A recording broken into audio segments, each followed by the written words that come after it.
काल मला इतकं मिसिंग वाटलं, कारण मी माझा मिनी व्लॉग शेअर करायचंच राहून गेलं.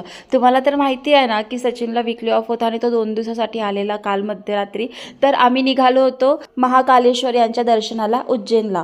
तर एका ठिकाणी थांबलो, तिथे ब्रेकफास्ट केला आणि शाबूची खिचडी खाल्ली. आता तुम्ही म्हणाल शाबू का, तर आमच्या कोल्हापूर साईडला शाबूच म्हणतात. मस्त प्रवास चालू होता, तितक्यात लागलं माझं डोकं दुखायला. मग सचिन बोलला की बरोबर आहे, साबुदाणा खाल्लीस ना, ॲसिडिटी झाली असेल आणि रात्री झोप पण झाली नाही. डोक्यावरचा हात काढला आणि समोर बघितलं तर एवढा मोठा भला ॲक्सिडेंट, आणि इतकं मला वाईट वाटलं. म्हटलं देवा प्लीज त्या ड्रायव्हरला काही होऊ देऊ नको, बाकी काही असलं तरी चालेल. इतका छान प्रवास करत करत कधी संध्याकाळ झाली कळालंच नाही. आम्हाला 7 तास लागले उज्जैनला पोहोचण्यासाठी आणि एका ट्रॅफिकवाल्याने बरोबर उज्जैनच्या मंदिराजवळ पकडलं. खरं चुकी होती फक्त गुगल मॅपची, त्यांनी आम्हाला चुकीच्या दिशा दाखवली. आणि नंतर आम्ही शिप्रा पार्किंग एरियामध्ये आम्ही कार पार्क करून 2000 रुपयामध्ये ही रूम बुक केली होती. छान रूम होती, स्पेशियस होती.